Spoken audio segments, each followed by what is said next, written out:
Welcome back to the show, people. This is a review of Dark Side of the Ring, where things go to the dark side. This week, it's up to Chris Colt to provide the episode. Certainly a wrestler I had never heard of. And purposely to enjoy the episode, I didn't Google or look him up either beforehand.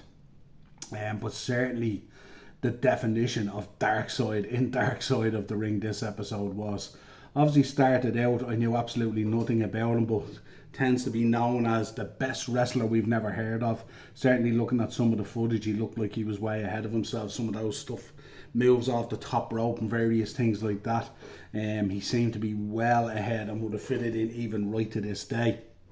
But this is an interesting one, you know, lots of questions still unanswered in relation to this episode, but certainly Darkseid gave us a lot more than what we had seen in previous accounts of Chris Colt's life. Cornette described him as if Ozzy Osbourne was Mother Teresa compared to Chris Colt, so that'll tell you that laid the foundation for the episode. Really started out obviously a tough family life. They kind of, how did they describe it, as being pretty much Monday to Friday kind of normal family life, but once the weekend came, there was booze, there was drugs, there was fighting, all this kind of thing, and he had to get out of there. Crazy violence, drink, all that kind of stuff. Gets out of there, leaves for Chicago, becomes a male prostitute to generate money to get him into the wrestling business so he can pay for his training and all that kind of stuff. Absolutely crazy, embarks out on it, goes from territory to territory, gimmick to gimmick, and then we get that scene in the cage with the LSD, and he's high and giant spiders and all this kind of stuff and all. Absolutely crazy stuff, and quite a dark character. But the one thing that comes through in the episode that I noticed was kind of, we got a start and we got a finish, and he knew where both of those were, and he spoke about Janet Jocelyn and all this kind of stuff, and these people who he followed and kind of worked with a little bit and all, and obviously wanted his life to end pretty early and stuff like that. Spoke about finishing life at 27 like some of the people he looked up to and all this kind of stuff, which was absolutely crazy.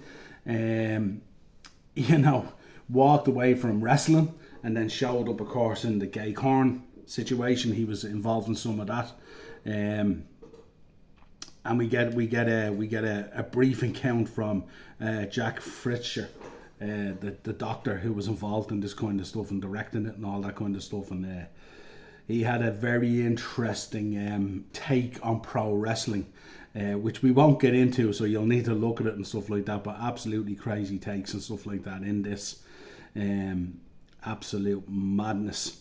There was a little bit of gets heavy then into the drug scene, goes down the road of crystal meth and all this kind of stuff, and then ends up holding up drug dens to feed his habit, basically, nearly to the point where he got shot dead and all this kind of stuff, and then eventually was found dead.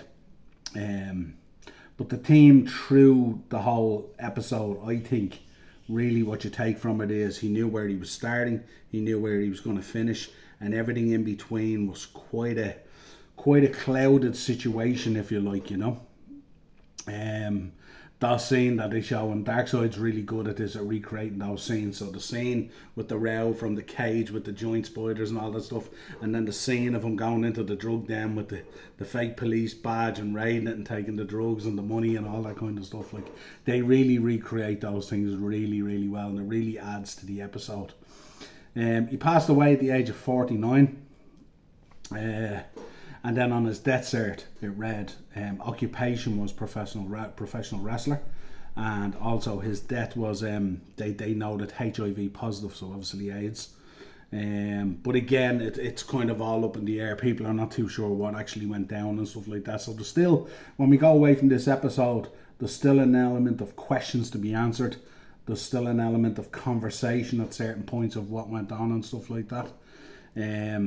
But absolutely crazy in terms of a wrestling character, continually evolved all the time. But again, another story where kind of drugs caught up and all that kind of stuff, lifestyle kind of caught up, all that kind of stuff, and probably could have been if he hadn't have found his way into the drugs and the drink and all that kind of stuff, probably could have been a really good professional wrestler and could have had probably a really good career. But it is an interesting take. It's a very difficult episode. A difficult one to review as well, because you kind of feel throughout the theme of it as well that wrestling's more of a byproduct of this story than it is about him going off the rails and his drug use and the kind of the background to the family and what he grew up with and all that kind of stuff. Pretty difficult one to watch. But let us know your thoughts on it down in the comments.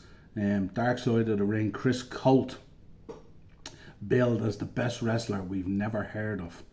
And certainly that was the case. I had never heard of this guy prior to the episode. But a difficult one to assess, because most of these ones that come up, generally we have a feel and we have some sort of a knowledge base about it. But I knew absolutely nothing about Chris Colt prior to this episode. If you could, folks, subscribe to the channel, hit the bell notification, drop a like on the video. Let us know your thoughts down in the comments. What did you think of this episode? Are we gradually this season getting into the darker side of the ring? After kind of a soft landing coming into the season with some of the episodes that were out there. This one certainly turned it up a notch. Cheers.